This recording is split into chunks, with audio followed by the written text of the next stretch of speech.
The Atlanta Falcons next on the Unbearable Sports Podcast.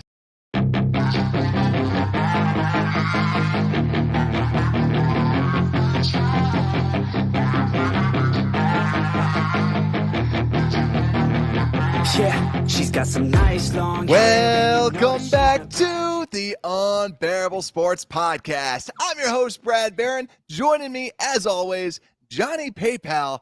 But also, this is a Friday preview show, not like a normal Thursdays. I got a little bit of whiskey with me right now.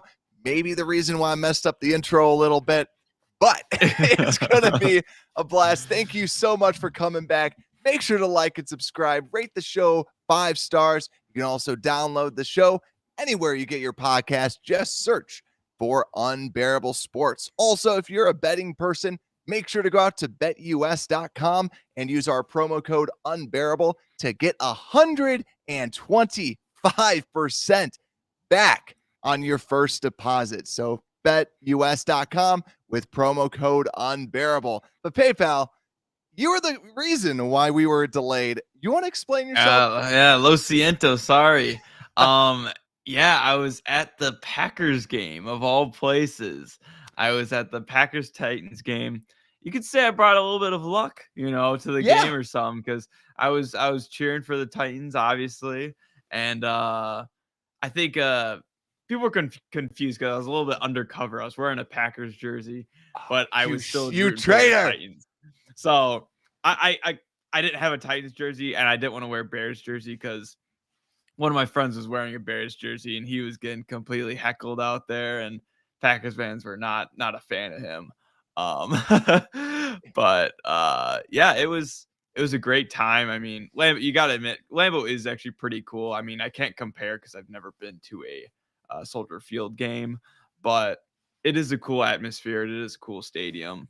And yeah, I was treated well, and Aaron Rodgers is washed. That's what I learned from that game.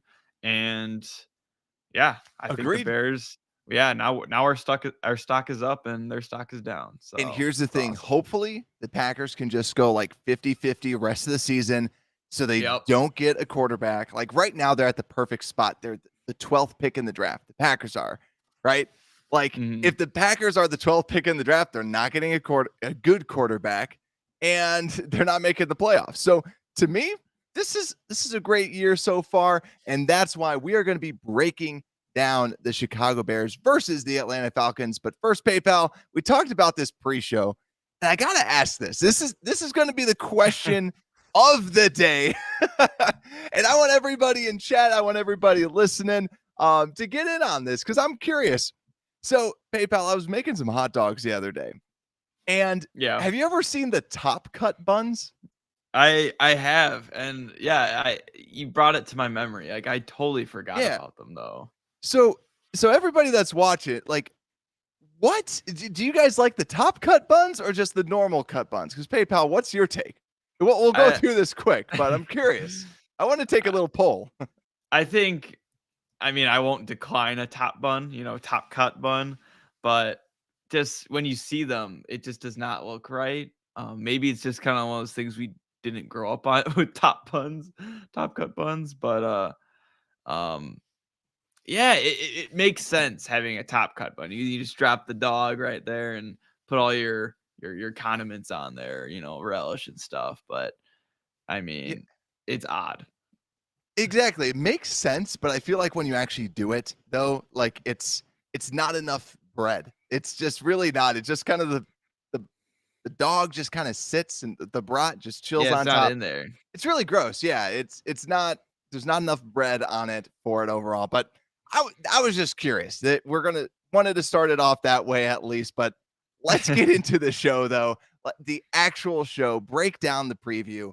So PayPal, we have the Atlanta Falcons, and we are going to be going down to Atlanta to play them, and hopefully we can come away with a big dub. So let's break down this Bears offense first. So as we always do, offense and defense, who has the edge, over-unders, game predictions, and then my ever so favorite, game simulation, which has taken first place in it. So it's pretty good at picking the game. So let's go over to this Bears offense versus this Falcons defense. So before we go into that, just a little bit of injury news. N'Keal Harry is officially out because of an illness, which I thought was very interesting. Maybe it's COVID. Maybe it's something different, but thought it was interesting that they declare that he's out today with an illness when normally it would still at least be questionable. But yeah, nonetheless, Harry's out. And also Tevin Jenkins, full participant today, looks questionable, but I still expect him to at least be out there playing. But PayPal, this is going to be a very interesting matchup because this defense is bad, right? I know from a fantasy perspective, I was just on TSS Fantasy, that this is a defense that lets up the most points to wide receivers, but they actually do allow the most passing yards at 280, and also they allow 118 rushing yards, which I believe is 18th in the league. So terrible defense. PayPal, we've had that high confidence meter. Is this the week, Justin Fields? Is he going over 200 yards? Because we keep saying the confidence meter is at a 9, but for some reason, he still doesn't do it. Is this the week he goes for over 200 yards? Yeah, this is like it's setting up to be that 200-yard game. I think I would be, have that 10 confidence level if, maybe N'Keal Harry was kind of turning out to be really good and actually playing. That weird injury, the weird sickness sounds like he's just not really fitting in with this offense. They're not doing the right things that this offense needs to win games. But same with Claypool. It's just, I would feel a lot more confident if he seemed confident in the playbook. It seems like he's still learning the playbook. He kind of talked about how it's a lot more advanced than the one in Pittsburgh. So thankfully St. Brown and Mooney have been helping him with the playbook, but I think I would get that 10 confidence level if we knew that Claypool would be kind of a bigger factor in this game than just having St. Brown and Mooney and possibly Pringle getting into the mix.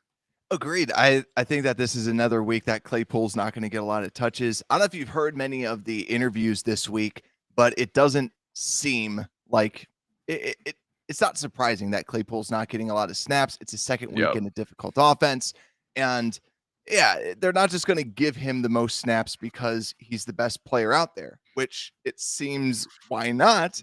But this is real life. This isn't Madden. You don't just trade for someone and just thrust him into the starting lineup. So hopefully we see a little bit more plays out of him. But I love Darnell Mooney this week because I really do think that he's going to be an amazing player because this defense, like we said, they just allow everybody to run wild on their defense. So this Falcons defense ranked 30th according to Football Outsiders DVOA metric, 29th against the pass, and 25th against the run. Just to put it into perspective, last week we went against the Lions that everyone says is terrible. Remember, the Lions were 26, 26, 26. So just to put it into perspective, this is a bad defense. And also to make it even better, when you look at this line, right? This Falcons defense has the lowest rate of pressure. So according to Pro Football Reference, the Atlanta Falcons get pressure on 10.8% of snaps. The Rams are at 13.3. Like, that's the next worst. So they have been terrible. They don't generate anything. They also do not blitz, which is great for us. So they blitz at 15.5%, which is just 1 percentage point lower than us. So they don't blitz. They don't get pressure. This could be a field day. This could be the breaking out party. Yeah, I love that. And hopefully Justin Fields proves that he's a quarterback. Everyone's saying, oh, he's a running back. Like, why do you have him on the, don't list him as a quarterback because he can't throw the ball. He can throw the ball. He just opts to run it a lot. And I think that's what it's exciting, hearing that they don't get much pressure is hopefully he stays in the pocket a little bit more. Hopefully he doesn't have to go outside of the pocket and kind of use his legs. Maybe he can prove that he can stand in the pocket and kind of just command the offense from inside the pocket, because that's something we haven't really seen yet. It seems like he needs to go outside the pocket, or he needs to use his legs, and then he'll throw it. So maybe this can kind of help his development, just staying inside there. Yeah, I agree there. And I think, though, for me, I have seen a little bit. Like, I know that there's one play where people were kind of pushing him out and he had to like run around a little bit.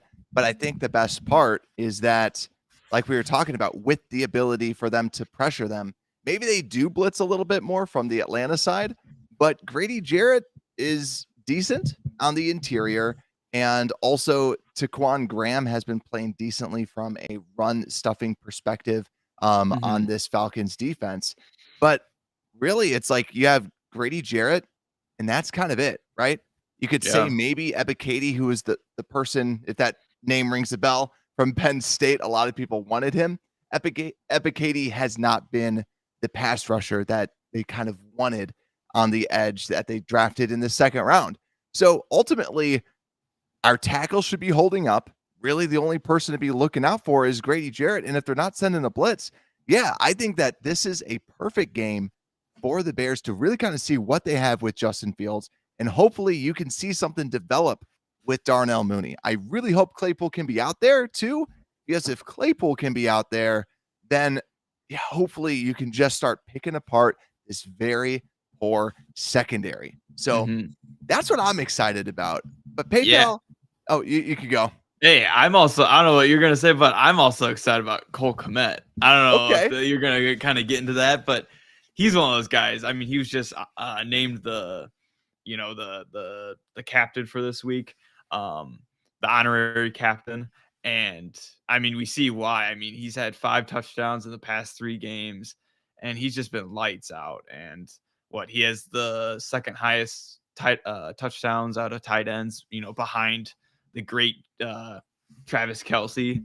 So I hope he has a day. I mean, if we're not able to, include St. Brown, if he's still just dropping balls, and then, we only got Mooney and Kmet, I could see Kmet also just playing a huge role in this passing game, if that's what we have to rely on.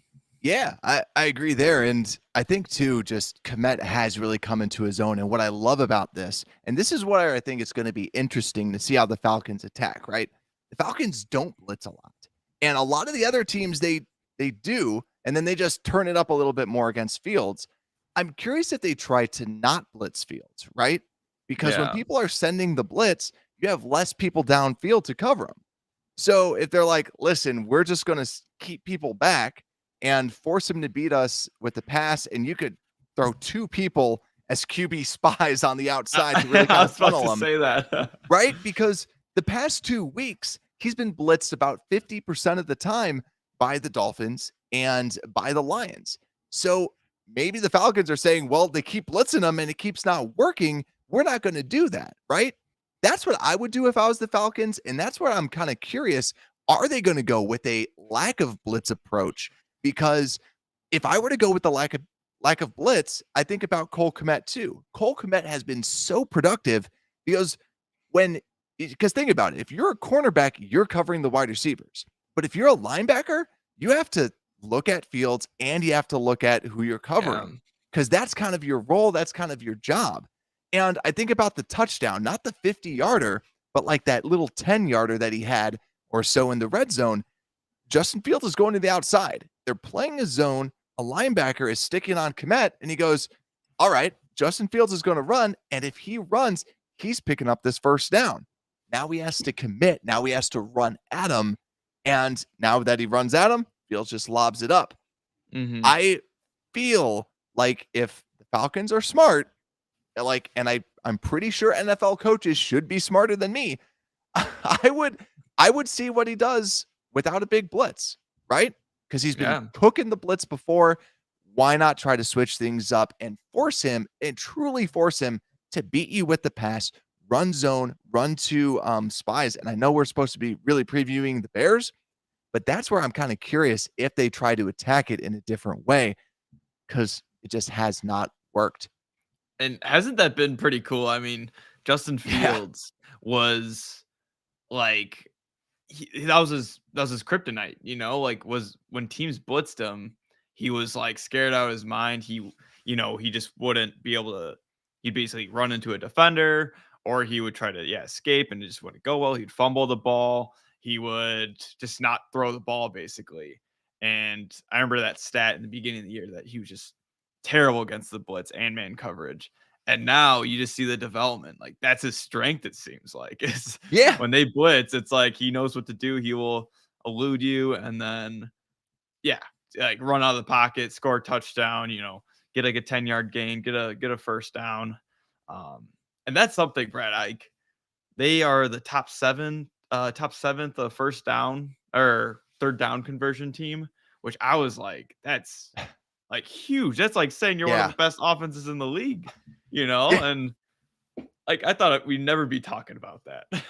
What was the stat that they gave on the broadcast? Like the broadcast last week, they said, I think it was like 27 of 28 QB runs, or it was like 17 of 18, have gone for first downs on third down when they just give it to Justin Fields to run it. Oh my gosh. He just converts it because it's so impossible to stop it because and I think about in the red zone too, when I was on TSS Fantasy, I was kind of bringing up, like, there's a QB power move that you can do where if you just give it to your quarterback, it makes it so much more difficult for people to guard him because he could just run it straight. He could throw it. It could be an option. It could be a million things. And I think that's what makes it just so much fun. But also too, the Falcons allow the most scoring drives as well. So it should be a high scoring affair. Exactly. I'm pumped about it. I'm really excited. So, and to your point too, I think that Justin Fields has been getting better and better and better, but it'll be interesting if he is kept clean this game. How does he look? How does he function? Because he should, every single quarterback performs better clean, but I just want to see, can he be that much better? Because that's what good quarterbacks do. They take advantage of that. They can pick it apart. He should be able to handle that. The big question to me will be the wide receivers. But PayPal, we talked a lot about this passing game. We can continue to do that, but I want to bring up the big news, right? We talked a little bit about the injury news. The biggest injury news was Khalil Herbert was placed on IR, unfortunately. So gone the best for running back on this team. The best running back on the team. Don't forget about hot it. Take. Averaging 6 yards a carry. Khalil Herbert missing out of action for 4 weeks. But PayPal, how are you feeling? Just not even just this game, but overall without him, right? DVOA has us ranked the 20th ranked offense, 26th pass, and 9th against the run. Do you think it really changes that much with Khalil out of the lineup? How do you think that this shakes up the lineup? Brad, I don't like admitting like that Khalil Herbert is the best runner, focus on the running part because Montgomery is the better running back, but because he's just more complete, but Khalil Herbert is easily the best runner. And it's just, will we be able to kind of get that run game going as good as we normally do? Montgomery, we don't really see those like 6+ carries from him as much. Khalil Herbert, you just have to be scared of his sideline speed and his ability to get to the outside. He just looks so dangerously fast. And with Ebner, it's one of those guys you hope he can do that, but again, cement shoes Ebner, as we like to call him. Like we'll see if he can kind of be that good substitute for Khalil Herbert, but he has not been looking like that in the special teams or even when he's been in the limited times that he has been in. I was going to ask you, do you think cement shoes Ebner is going to shake up our harsh criticism of him? Keep in mind too, PFF grades aren't everything. He has a 53 grade, so it echoes what we see. He's just not been good. Do you expect him to do much better? Because I have a hot take for you. Okay, yeah, I don't expect him to be as good. I mean, with how good our team is at run blocking, at the receiver end and as just our offensive line in general with Cole Kmet also at the tight end, like I wouldn't be surprised if he still does like good, but I think while we're watching the game, we're really going to be watching and being like, wow, if that was Khalil Herbert, that would have been like a touchdown or that would have been like a 20-yard gain. But instead, it's a 5-yard gain by Ebner, and which is fine, but not amazing. So do you know what my hot take is? Not even Darrington Evans. I think Darrington Evans might get activated. There's someone that should be tried at that running back, right? To me, you should put Velus Jones Jr. At the running back in honor of Cordaralle Patterson. Velus, we've talked about it on the show. He is Cordaralle Patterson light. That's what his comp was coming out because he's not a wide receiver.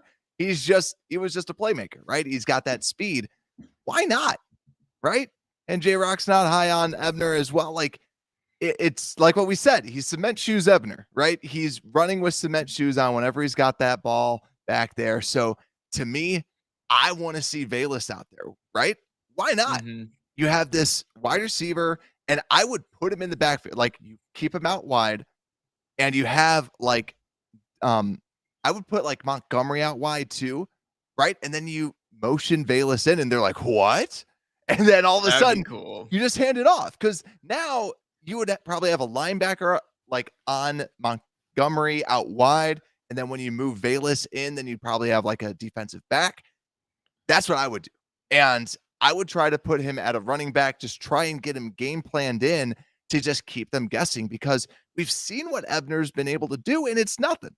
And I hope on Sunday night, I'm going, Ebner looked decent, but every time that we've seen him, he's looked bad. Right. And that's where you're missing a lot out of the run game. And why not try and spice it up a little bit? That's my take. Yeah. Brad, I love it. I absolutely love it. I have no complaints with that. And like, cause you see how good of a runner Velus Jones is. It's just been that catching ability. And he has been hitting the jugs machine apparently. And hopefully he is getting better. He has the right mindset of getting better and trying to, find a spot in this team. But I think that could be dangerous. I mean, we saw how good Cordaralle Patterson was when we had him on our team. Man, and he's an animal. And that's how Velus Jones Jr. is. So I completely agree. This is just going to be running back slander.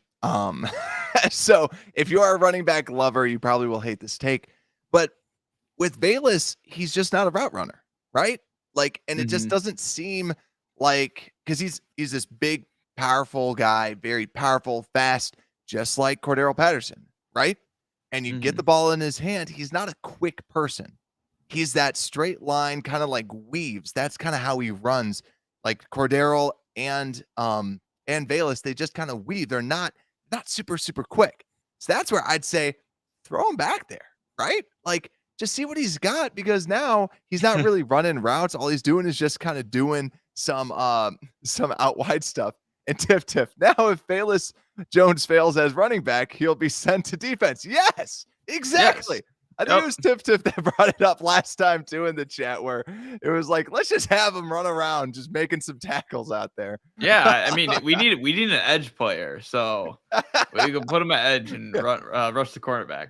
Yeah, we're just gonna give him a lot of creatine and like mass builder, and then he's gonna be an edge player 1 week, and then he's gonna get on the Jane Fonda diet, lose it all back, and he'll be a linebacker. And we're just gonna put him at every position and be like, we're gonna make this 3rd round pick count. Yes. So PayPal, any other takes you got on this offense? I think we're both expecting, like we were saying, they're probably going to be trying to dare us to pass a little bit. So I'm hoping that we can see some more passes. Any other takes before we switch over to this, the monster matchups? Yeah, it's just Justin Fields is a quarterback, that was the big thing when I was at the Packers game. Everyone just saying he's a running back because they had the stat of Justin Fields. He's like the 5th highest rusher in the league. So like, there's that running back that the Bears have. And it's like, no. There it is. Like they went from Bustin Fields, right? And it's like, congratulations. You know how to rhyme, right? Like went from Bustin Fields to he's just a running back.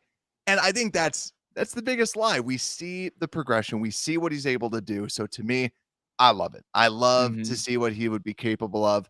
Only other thing that I just want to bring up with this defense for the Falcons is I am nervous about AJ Terrell because here's this guy that was seen as the next lockdown corner and already Yep. a lockdown corner. And I'm looking at his grade. He was the number 2 highest graded corner. And now he's number 91st, right? He's been looking terrible with this defense. You don't know if it's just because other people around him. For some reason, this defense has not been able to get it going. That's why we'll be carving them up come Sunday. So, PayPal, let's go to our monster matchups. Now, monster matchups, for those new to the show, welcome. But the monster matchups are basically what we think is going to be a crucial matchup for the win. For those watching, make sure to comment what is your monster matchup for this Bears offense versus this Falcon defense. PayPal, I think I bought you enough time. Do you have your monster matchup? I honestly just think Cole Kmet and these linebackers. Like I said it before, Cole Kmet, we still haven't really established that second receiver besides Darnell Mooney. So I think Cole Kmet's going to be another great part of this game. He's probably going to get at least one touchdown. And like you said, like we've seen it with Lamar Jackson and how he has that great chemistry with Mark Andrews. And just how mobile quarterbacks can get the tight ends open just from getting that vision of the linebacker on the quarterback rather than the tight end or the person they're guarding. So I like kind of them and Cole Kmet against these linebackers. And I mean, if we're talking matchups, I think Cole Kmet has this matchup won easily. There we go. Against these linebackers. I like it. I like that Cole Kmet's looking good. And also, too, ranked 20th best tight end. And I think a big reason why is he's kind of right in the middle for the receiving grade, 24th overall and 7th best run blocker. Also, something, too, that I just want to throw out there. Something that I noticed that was really interesting. I think another reason why Cole Kmet's having so much success is his pass blocking percentage has actually gone up. So I thought this was really interesting that he's been blocking more than he has been before on passing downs. And what I love about that is it forces people that they don't know what he's going to do, right? Yeah. It keeps them guessing because now when they're running a rollout, people are like, okay, Kmet's blocking. I know that I got to just stick on him. It's a run play, but then it's a pass play, right? And then someone else is open out wide. Something big happens. It keeps them guessing. Like we were saying, it disguises everything. So let's go through my big matchup. This is actually one of the first interior matchups that we've had. I'm going to go with Cody Whitehair versus Grady Jarrett because we talked about it a little bit and this isn't the sexiest one, but I guarantee if this works well, this game is going to be super, super easy sledding for the Bears because Grady Jarrett, best defensive lineman, and we have Cody Whitehair. If he can lock him up, right? Jarrett usually would be over the left guard. So that's where if Whitehair can lock him down, good night, right? Fields is going to have all the time in the world in the backfield to be able to throw, pass, debate on running, whatever he wants to do. If that position is locked down, that matchup works. What, we're going to drop 40? We're going to drop 50? We'll see what we end up doing because then it'll just be unstoppable if he can handle him all by himself. PayPal, let's go over to these X factors. So the X factor minus Justin Fields, since Justin Fields is the ultimate X factor.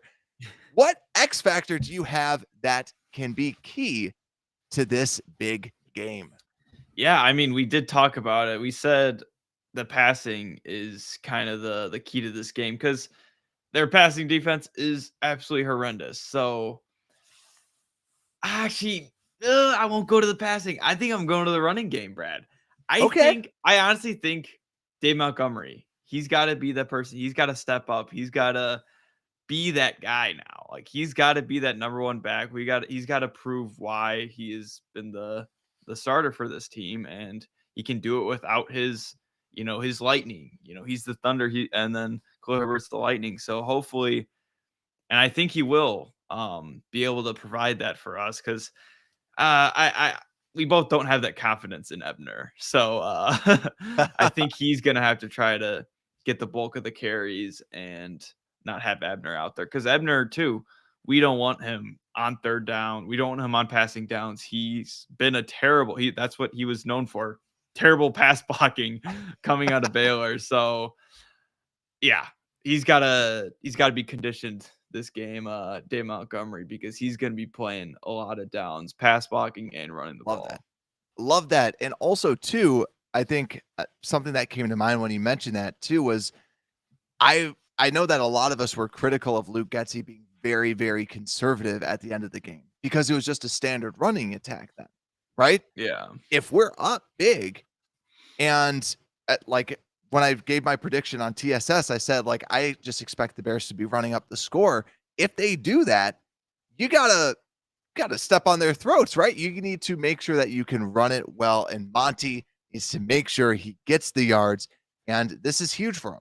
He's got to prove himself these next 4 weeks that he deserves a contract and deserves to get paid because he's kind of at the bottom tier for these running backs that are coming out in free agency. So we'll see what they end up doing. My X factor, I was tempted to go Velus just because that's how I would use him. I'd use him as the X factor in this. But I think I'm not going to cheat. I was going to say X can be any number I want. And I'm going to go because to me, it's not Darnell Mooney. It's going to be whoever that second wide receiver is, right? Yeah. And to me, you know what? I'm hoping it's Claypool. So Claypool, you're going to be my X. I was debating on Byron Pringle because I was thinking Byron was going to be the guy because he's at least gotten a little bit more snaps. It seemed like they wanted to get him out there a little bit more.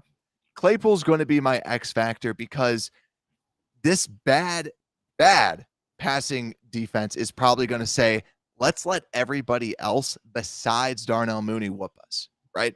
And let's see what that can at least do. So that's where, to me, Claypool is going to be my X factor because you got to have somebody else. You got to have someone else besides Darnell Mooney that's out there. But also, too, AJ Terrell's been banged up a little bit as well. So, yeah, and Tiff agrees, too. It's got to be Claypool, right? And, two, this is your third week. Hopefully you can at least get larger portion. He had less snaps last week than he did this week. So, he had less snaps 2 weeks ago than last week. You know what I mean?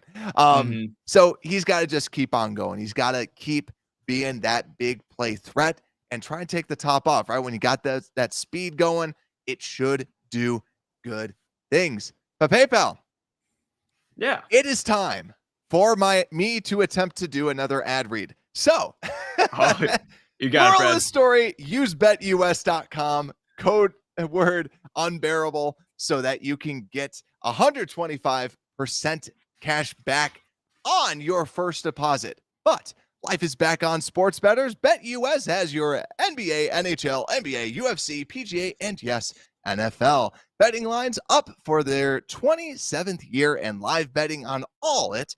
Log into betus.com or call 1-800-792-3887. That's 1-800-79-BET-US. BetUS for 125% bonus with promo code unbearable. Customer service pros are ready to get your phone, social, online sports betting kickoff started now. Play with your proven mainstay in the industry. BetUS, you bet you. When you get paid, betus.com. I suck at reading. Hey, it's about improvement. As the words of Matt Eberflus, the execution was lacking, but we'll go back to the film, we'll watch it, and we'll stick with the game plan. But yeah, I like to think I had a lot of effort on that at least. You know, a lot of hustle and intensity on that ad read, but unfortunately I didn't execute. The execution was a little lackluster. But yes, use betus.com, code word unbearable. I use it myself and I enjoy it. It worked. But let's go to this Bears defense. Enough ads. So this Bears defense versus the Atlanta Falcons offense. So PayPal, little bit of injury news. Dane Cruikshank is out. That's more special teams news, I guess. I should have waited. But then Muhammad, unfortunately, is questionable. He was a full participant today in practice after not being a participant at all. Right? Shucks. And Kendall Vildor is questionable. I think he should play because I think it's his second full day in a row that he was able to participate. So it seems like Vildor will be a full go. But PayPal, we also have even more news about this defense. Big news. AJ Klein got waived, the linebacker that we just got, because the beast, the Jack Sanborn, is now the starter at the middle linebacker position. And and also Matt Adams has been activated, most likely going to be playing some more of that special teams. And we waived Kingsley Jonathan in favor for a one Taco Charlton. And right on cue, Renewable just said taco time. Taco's going to be out there. PayPal, what do you think of the signing of Taco Charlton? Well, I'm excited because I think we'll probably have, if he is good, I'm just thinking about the future. If he is good, we'll probably get like a free taco or something every time he gets like a sack from Taco Bell. Yeah, so I'm just thinking like food wise, but I it's one of those things, like, I know he's not, he's on the practice squad for a reason. Like, he's not going to be like a star like he was coming out of college, but you love the idea of like, he could help this defense play. Like, this is his second chance. Like, sometimes people just need that second chance, that restart, like fresh faces, fresh system to kind of help them play. And just out of like coaching staff, like Ryan Poles, our GM and stuff, I just love all these transactions that go on. Like, it just seems like every week we have something to talk about. And you just love to see that because it means they're trying. Like, even if you don't like the transaction, like we just cut AJ Klein, like, within like a week or two. But it just shows that they're trying and they're trying to get better. So I'm excited to see what Taco can do. We'll see how many snaps he gets, but I like what Tiff is saying. Our defense already a melted butter. Taco will be our sour cream as substitute. I also like, kind of going off of what you said about the Bears signing him. I just never expected them to sign someone like a Taco Charlton. Like, why not? Right? I was expecting the old regime would have brought in some random no-name guy that nobody really wanted to, like a Cassius Marsh. And you're just like, I don't know who this guy is. Taco's at least like you were mentioning, a more well-known name, has 12 total sacks over his career, 1 last year with Pittsburgh, 2 in 2020, and 5 with Miami in 2019. So yeah, it's not going to be amazing, but there wasn't a lot of people to select from. So yeah, I enjoy it. I think he should be able to be thrusted right in there. And especially with Jonathan not being there, I think that Taco gets more of the reps. And maybe if Muhammad can be back or be on a limited snap count, I kind of like this, because then I think then you have Dominique Robinson starting, and then you also have Travis Gibson. But not like it's going to do too much, though, because this offensive line for the Atlanta Falcons has been pretty darn good. You have Jake Matthews at the left tackle spot, who has been a always good player for the Atlanta Falcons. And then they're a little banged up on the interior. Listrom on the right guard has played well. And Caleb McGarry has been a pretty solid run blocker, but not necessarily a pass blocker. They might be able to get some heat at that right tackle spot, but if Taco's going over that left tackle spot, it might be a little bit difficult with a Jake Matthews. So this could be a line that we end up getting some more play. PayPal, do you think, is there anybody on this line that you think can kind of take that next step? Because this defensive line has not looked good and been our Achilles heel all year. Yeah, I mean, Travis Gibson, I feel like we've seen him do his stuff. Like Justin Jones, he's been emerging. I mean, look, even out of his PFF grade, I think normally he's ranked the worst, and now he's Not a the little worst. distancing himself, like after having actually a pretty good game last game. Um, I gotta go with Robinson as one of those guys. I think like Eberflus talks so highly of him. Like he will go out of his way and say, yeah, he's not, the player that we want right now, but he's been developing, he's been working his butt off, and he's basically sounds like he's doing everything right from like the practice end of things. So Robinson is one of those guys I think we will eventually see him, if not this game, kind of emerge and hopefully get a sack and make a play like we saw him the first week he played. Yeah, I love that idea, and hopefully he can be out there playing. Travis to me is still like the number one, right? And that's where I'm hoping that Travis has a big game on that right tackle. Like we were saying, Caleb McGarry, probably someone that you can easily kind of bust around and get right around him. But let me see if I can actually pull this up real quick. I don't think I can. But overall, the Atlanta Falcons are the most run heavy team. It's not just been the Bears, right? Because they truly just run a whole bunch of they call a whole bunch of running plays. And also it's the comeback for Cordaralle Patterson. They have a three-headed monster with Huntley, Algier, and Patterson. Hey, Bell, are you afraid of this running attack at all? They come in ranked the 8th best running attack according to Football Outsiders DVOA, 11th best offense, 14th pass. So are you afraid?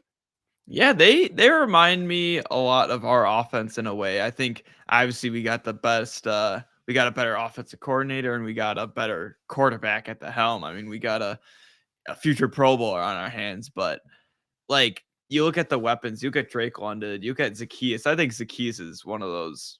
He's a very solid slot receiver. Like he's one of those guys, like you just kind of see him like, oh, like that guy's good. He's not amazing, but he does the job. Same with Damiere Byrd. When he was on the Bears, I definitely was a fan of him. Still imagine that toe tap in the back of the end zone. It was like I think a 2-point conversion that won us the game. But yeah, I think that this running game, Cordaralle Patterson, we can see he's one of the best rushers in the league. Just being so physical, and that's the thing. He's physical, but then also he can, in between the tackles, but also you can see him cut to the outside. So he's one of those guys. He can do it all. Like he can beat you in the passing game. He can also be. Now he's actually a pretty good pass blocker too. Like he kind of fixed that with his game. And he's the size of Derrick Henry too. So it's he's a monster, and hopefully he doesn't have too much of a comeback game on us.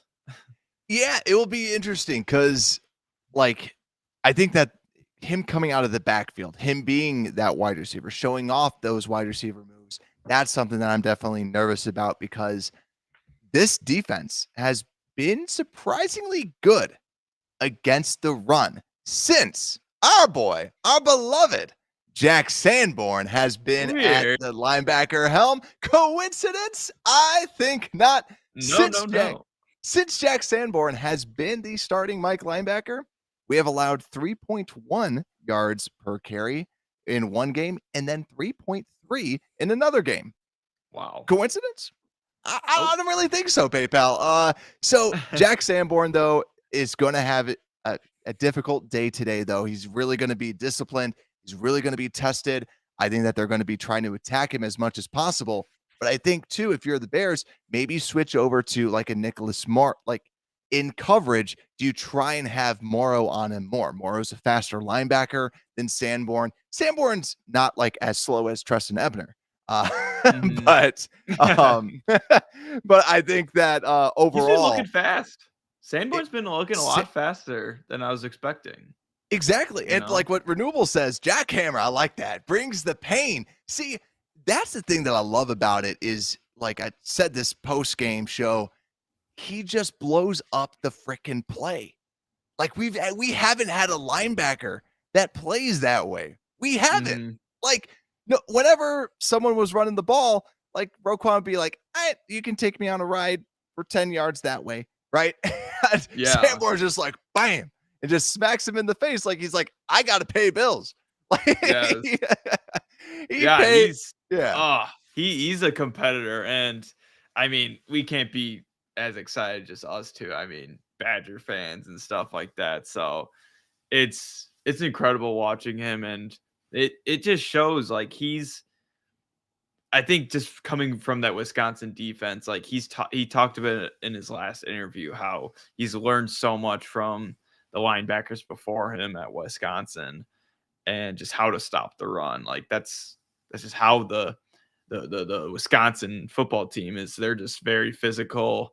They're not those quick, fast guys you see in other teams, but they're physical. They're going to stop the run. So, hey, I hope we kind of see a one-on-one matchup of Sanborn and Cordaralle Patterson. That'd be kind of fun to see who wins. Oh yeah, just you wait. Like everybody saw the Justin Jefferson interception last week. Sanborn coming out. That's going too far. But let's go over to this defensive backfield. Speaking of coverage, we have J-Rock with the hot take. Jalen Jones has outplayed Vildor. And Jalen Johnson, maybe. Yeah, Jalen Johnson, the way that he's been playing. So, PayPal, you joke about Jalen Johnson. Confidence meter, how confident are you in these cornerbacks? It's probably been the lowest it's ever been. In weeks. I mean, I feel like that was the highest end of our defense. I mean, besides Brisker and Eddie Jackson, it was like at least we got Jalen Johnson, and Vildor was actually playing really well in the beginning of the season. And Gordon, he's kind of leveled off. Like you saw him getting better, and then you see him getting those mistakes again. And then, he's still making those great hustle plays, but he's not making those game time like tackles or just pass deflections. So I mean, Jalen Johnson, he just got to step it up. I mean, we saw him get burned pretty bad the last few games, with yards and yards of separation. And when you're kind of supposed to be that all-pro kind of star cornerback, he's just not been living up to that this year. So yeah, and this is kind of the game to show it. I mean, you don't have amazing receivers, but you still got a pretty fast receiver in Drake London, or a pretty talented receiver in him. So we'll see what he can do.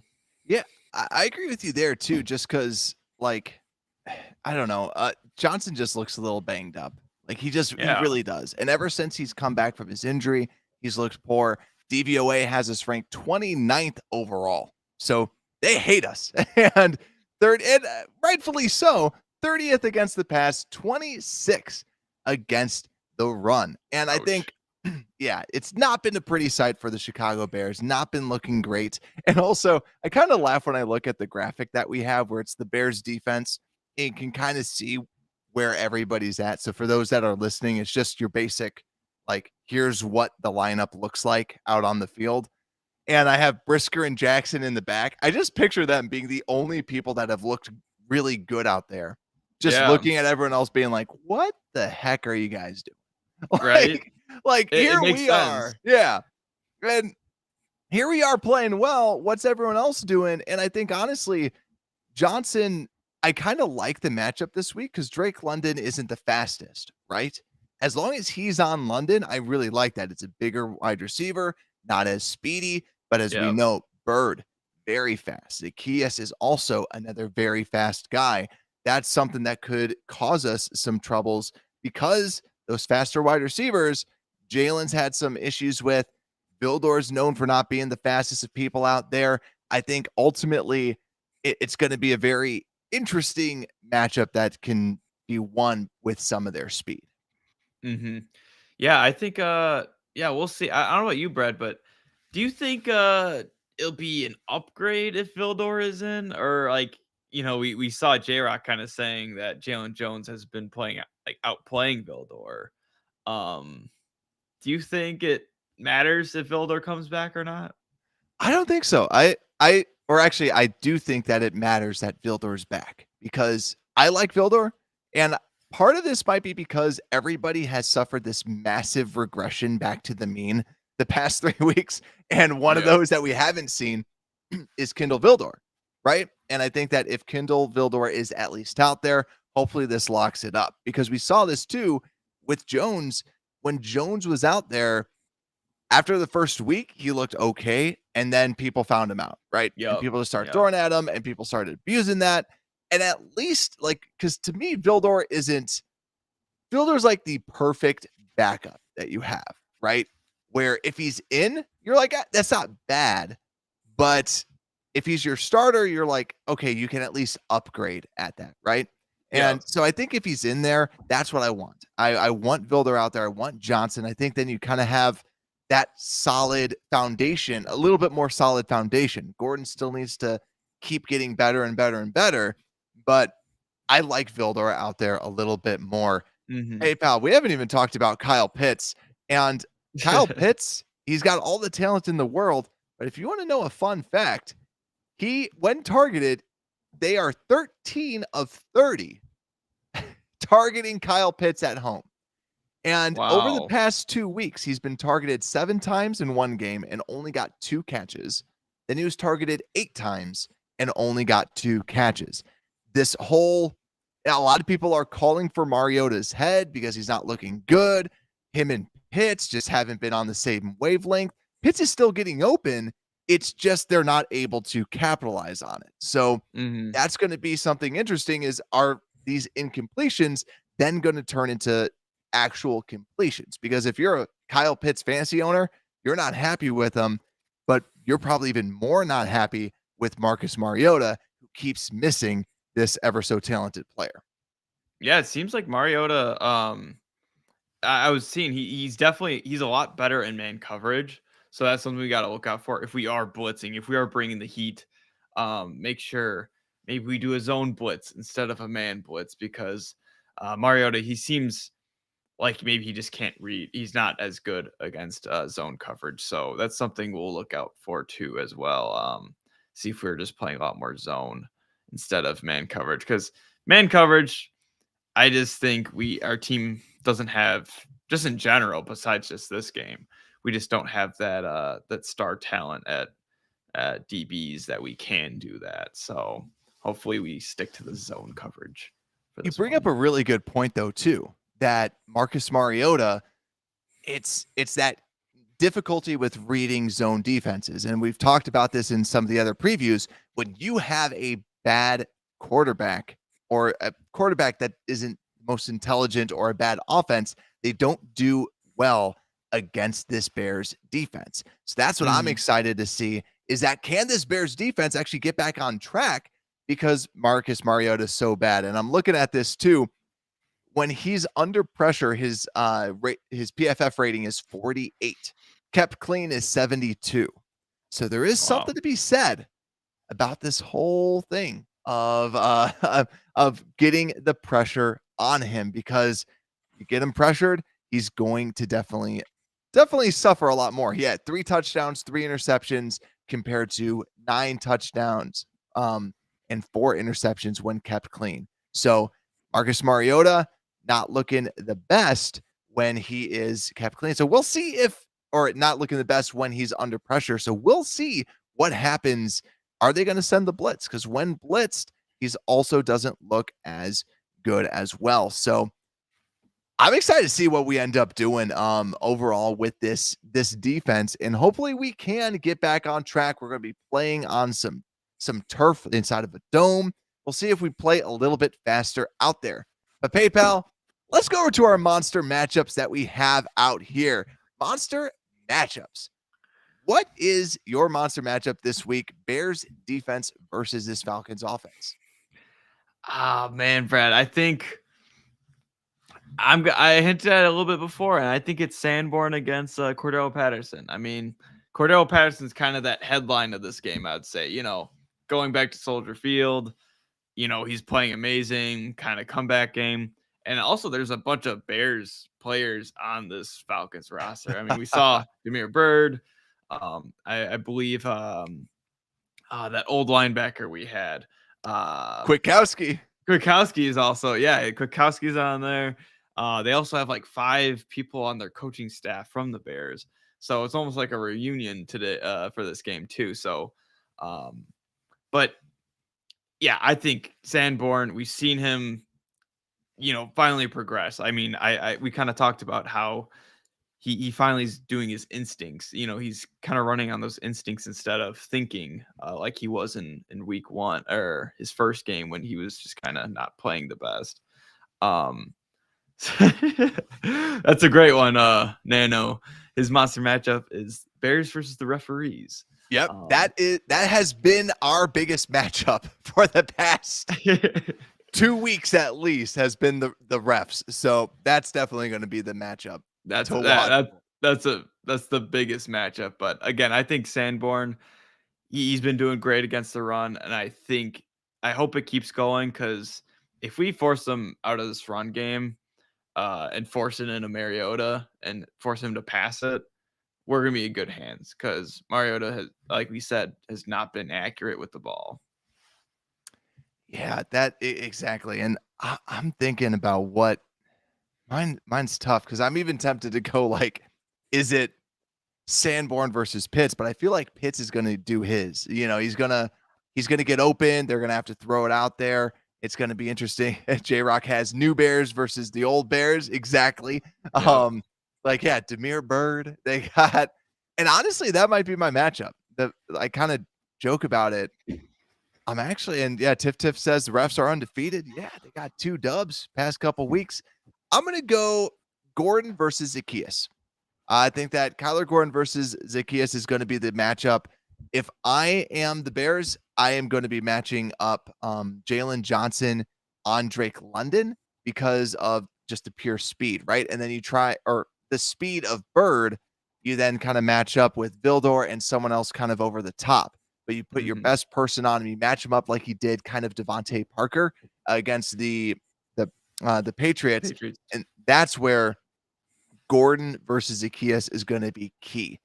Going against the speed, show that you're the alpha athlete, and dominate that matchup. Let's go over to our X factor on this defensive side of the ball, PayPal. Who is the X factor? We all know that's Jack Sanborn. You can still say Jack Sanborn if you want, the boy. Nah, I mean, I can't say him again. I mean, we've talked about him way too much this podcast. You haven't even pointed out the Wisconsin flag. Yes, right there. But let's see. I honestly got to go with Morrow. I think Morrow, he's looked pretty good last game, and again, I wonder if it is. Here we go again, going back to Sanborn, but we saw how well Gates played with Sanborn in the preseason. Like, is Sanborn just one of those guys? Like, he's just very. Like, I played other sports, and there's those people that you really enjoy playing with, even if they're not the best players. You just can kind of know where they're going to be on the court. You know where they're going to be. Like, they're going to do their assignment. And I think that's how Sanborn is. So I think with Sanborn doing his job, Morrow has been able to kind of unleash his speed and his aggressiveness that we haven't really been able to see the past couple weeks before with Roquan. So honestly, I think Morrow, we're going to see him kind of attack this run game again. I mean, he had like 1 or 2 tackle for losses last game and was actually looking like kind of the guy that we signed. Nice. I like it. I like it a lot. And I totally agree with your takes on that as well. Like, it's easier to play with someone when you know where they're actually going to be. And this entire defense, play your role. And this person, I expect to have a big role. Like we talked about, McGarry is a good right tackle when it comes to run blocking. But when it comes to the pass, he's someone that you could potentially take advantage of. That's why my X factor is Travis Gibson. Travis has been out there. Nice. He's been beating his man. He needs to continue to do that. And I look at this. You have a lot of questions at that right side with Dominique Robinson. They're already going to be going against Jake Matthews. You have to win your matchup, because if you can put some pressure on that side, that's going to be key. They also are very weak at center and left guard with Drew Dahlman, who has not been good at center, and Kobe Gassett, who's just kind of been thrusted in there last week and did not look good. Yes, there should be stuff on the interior, but I'm not betting on it, right? That's why, to me, Travis, you got to do your thing. You got to go get the hammer down and smash it. You need some sacks out there. That's why he is my X factor. Love it. But PayPal, now that we've gone through the offense, and we have gone through the defense, that leaves us with the last portion of the show. It is the special teams review. PayPal, you got anything for this special teams review? I mean, I don't know about you, Brett. I don't think Cordaralle Patterson, I was kind of surprised. He's not a kick returner or punt returner for this team. Seriously. And I was kind of shocked seeing that. I mean, I looked at the depth chart. Maybe that is not the correct thing. You never know how ESPN, they're not completely update. That was something I was completely shocked with.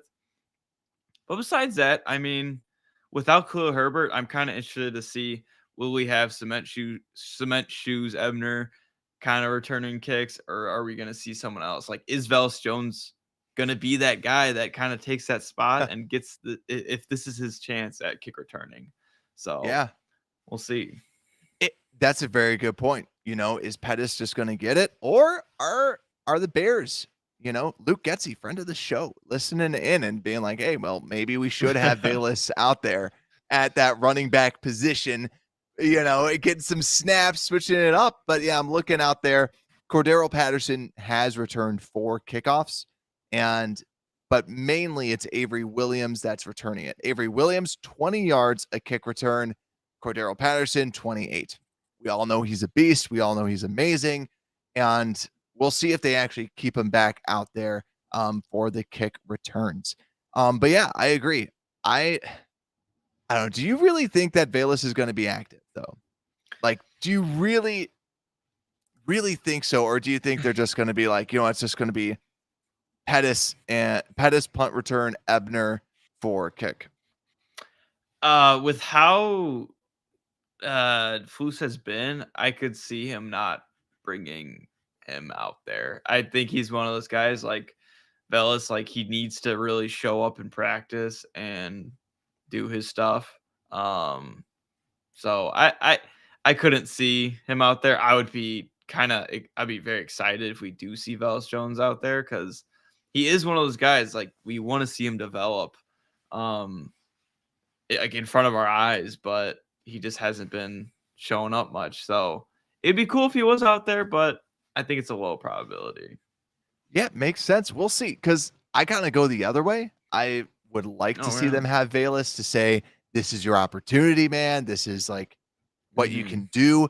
We see you. Like, right? I would tell them, we see you a lot like Cordaralle. You're this playmaker. Show big brother how it's done, right? Show the big guy, this is what you're capable of. I would do a little pep talk and something like that. But yeah, I think it's going to be interesting to see what they end up going with out there for the returns. Hopefully they're able to do it, but also want to just bring this up here. Younghoe Koo ended up messing up their game last week with missing 2 extra points. He's 16 of 20 from a field goal percentage at 80%. So not been good, which is great news for us overall. But PayPal, let's kind of wrap up some of this stuff. Who has the edge? I'm going to start this one out. Falcons run defense versus the Bears run defense, or versus the Bears run offense. Is there even a question? Bears run offense is going to be domination. It's going to be absolutely crazy. We're not going to get stopped. Easy win for me. PayPal, Bears pass offense versus the Falcons pass defense. Brett, I think we look at the mirror. The Falcons and the Bears are like the same team right now. So I think like Falcons, terrible defense, great run offense. So I think we got to go win for the pass offense against their pass defense. Yeah, they're the worst in the league. And Justin Fields has been developing, and that connection with Cole Kmet has been solid. So easy win there. And next up, I got the Bears run defense versus the Falcon run offense.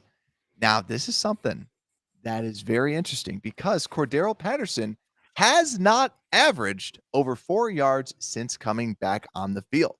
Fun fact.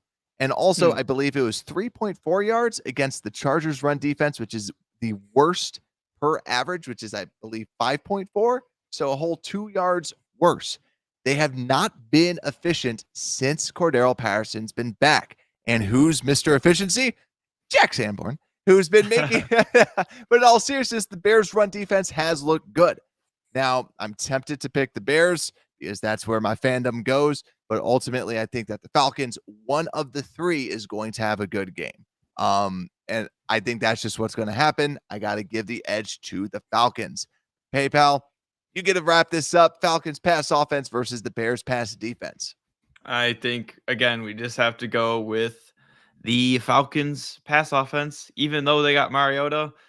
They have good weapons in the receiving game, but our defense has been looking terrible, just like Tiftis. I mean, the defense lost us that game, as well as those penalties, but this defense has been looking absolutely atrocious. And I don't know the last time we've been able to really, as Bears fans, watch a defense this bad. Exactly. It's not been good. It reminds me of, dare I say, the Mark Trestman years, but this is not the Mark Trestman years because this guy, at least people respect him. At least people respect the Flus, and there's a lot more optimism about this team rather than before. So this I'm excited about. I'm excited about this game. But let's go over to some over-unders with betting. I'm going to start out. I actually do have money on betus.com on this one. And use our promo code unbearable. But I have the Bears +3, and I actually took that. PFF also has it ranked as one of their best bets of the week because they're like, the Bears are a feisty team. They should have been winning, and that's where it was. So I'm like, might as well. +3. I'm taking the Bears there. But PayPal, the over-under for score total, I'll give it to you. It's set. So we've always been saying jack it up higher, higher, higher. It's at 49 right now. I think you're going to say 50. Under. I wouldn't be surprised. I saw it at 48.5, and people are still slamming the over. It's at 49 right now. Are you taking the over or under on that? I mean, what? It's been like 60 points the past couple weeks. So I might slam the over, Brad. I mean, I don't see our defense stopping their offense. I mean, I don't see I don't see the Falcons defense stopping our offense. And I could see our defense stopping their offense, but I don't know. I don't have confidence in them. So I have to go with Nano and also say, yeah, they're scoring 50 plus. Yeah, Nano agrees with you. 50 plus for the for the over. And also I'm going to go with this. I found this one and I think that this is pretty awesome. I might be betting this. Darnell Mooney over under at 3.5 receptions. I kid you not. I think that's easy money. I think that that's easy. You're going against the worst at pass coverage, and he's like the lowest amount that he's gotten in the past handful of weeks is 4. So to me, I don't know why it's that low. I think that, yes, the Bears run it, but we all know that the Bears pass so much. So to me, that's an easy over at Darnell Mooney, 3.5 for receptions. And PayPal, the big question that I got to ask you, and the final bet of the week, Justin Fields over under 176. Is he finally going to hit this over? Over, Brad. It's going to be the over. You know, he'll get these above 200 passing yards, and people can't say he's a running back. So, yep, it's easy as that. Exactly. It's as easy as that. Now let's go over to our game predictions. So PayPal, our game predictions.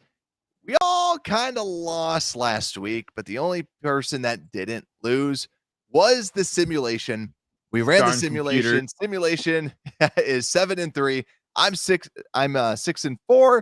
Coin flip is 6-4, and PayPal, you're still bringing up the rear at 5-5. So you're hoping to get back on the track. PayPal, what is your feeling with this team, and what is going to be who's going to ultimately win this? And for those listening, for those watching, let us know your predictions down below in the comments. PayPal, what you got? It's one of those things, Brad. I almost want you to go first so I can, choose I the can. opposite team. No, Well, no. I I'll can't. go first. We can do that. We can do that. No, I won't. We won't. But honestly, I think this game is looking pretty good for the Bears. It's just I couldn't see our team, committing that many penalties for the second week straight. Like, and the thing that those penalties weren't even like flags, though. That's the thing. Like to have that luck happen again of the penalties just piling on us again, it just if we got that again, I don't know what to say. I just couldn't see that happening again. Um and we talked about it. Like the Bears offense, I think, is just better overall than the Falcons offense, solely just because we got Justin Fields that can actually pass the ball down the field. And with that clean pocket, I think he's going to be dangerous. So another high scoring game. But Justin Fields is gonna get us this win. He's had that 2-minute drill, but we've had the flags and we even had our special teams count us out of the game. And I think this could be the game that brings us back into those positive vibes. Nice. All right. Taking the Bears. And what was the score? The score I will do I feel like I always agree with Nano. I'm gonna say Bears 42. Okay. Falcons 28. I don't think they'll get 34 again. I think the Bears will actually have some stops. I mean, yeah, we have the offense capable of 42 points. It's just our defense. And hey, with Mariota, how he's been passing the ball, I would not be surprised if we got some interceptions too. Let's go. And that's the thing. We need the interceptions. We need something to make this defense come alive. But yeah, down in the comments, like what PayPal was saying, you got Nano saying Bears 42, Falcons 34. We got Skokes saying 28-24, Bears win. We have J-Rock saying Bears 33, Falcons 27. And Nano also saying Cole Kmet another 2 touchdown games. But yeah, Tip saying Bears are creative with their mishaps. He's darn right. We got the muff punts. We got the pick 6. We got the pick 6 for it. We got a bunch of stuff that ended up happening. It's what we end up doing, right? And something that I want us to think about too is it's like right now we got the 6th pick in the draft, but dang, I want to win, right? Mm-hmm. Like I know, like the only way that I'd want us to yes, the losing, it's bittersweet because then we can at least get a higher draft pick. But this team has been playing great.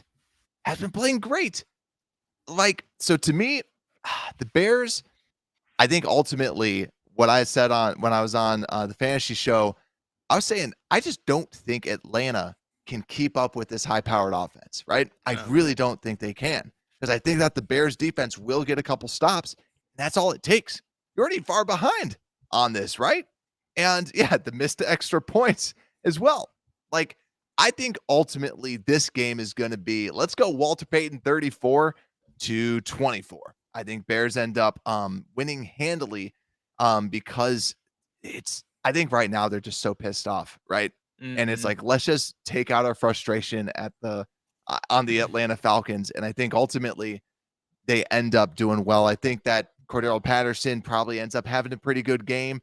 Maybe not running the football, but maybe passing. I think they try and get him involved to really kind of attack this Bears defense. But yeah, I like the idea of the Bears at least coming away with some form of interception to then really kind of cement them winning this football game. So ultimately, Bears end up winning. But PayPal, I'm excited about this game. I don't know about you. Me too. I mean, that's the thing. Even win or loss, like I'm excited for the game and like seeing the Packers lose yesterday, like live, like at the stadium. I don't think that was the best feeling ever. Seeing the Packers react like in the stadium, like just so mad at how bad Aaron Rodgers played, how many throws he missed. Just like it wasn't the receiver's fault, it was his fault. And with the Bears, it's like, even if we do lose, it's like we have that upside. Like we have something to look forward to, while the Packers are like, they got nothing to look forward to. They have old people. They have high paid contracts. This is supposed to be their year. Yeah. And we got next year. So these next 2 weeks are going to be how I feel, right? Like it's going to dictate just one way or the other, right? Because we got the Falcons and we got the Jets. And I know that the Jets have won games. To me, they're still not that great, right? And the big reason I want us to just keep this in mind is I feel like it's good if we have the top 5 pick. There's like 3 good quarterbacks that are coming out. It might even be more. It's still always up in the air.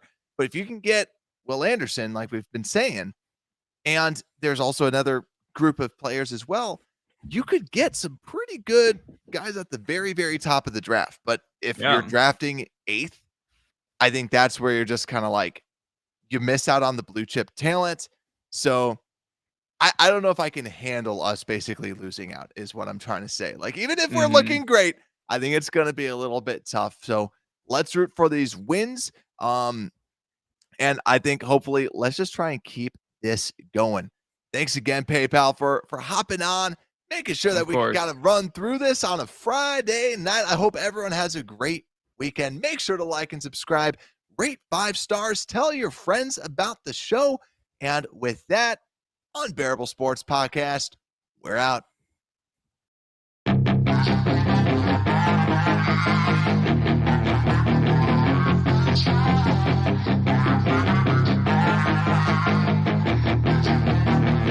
Yeah, she's got some nice long hair.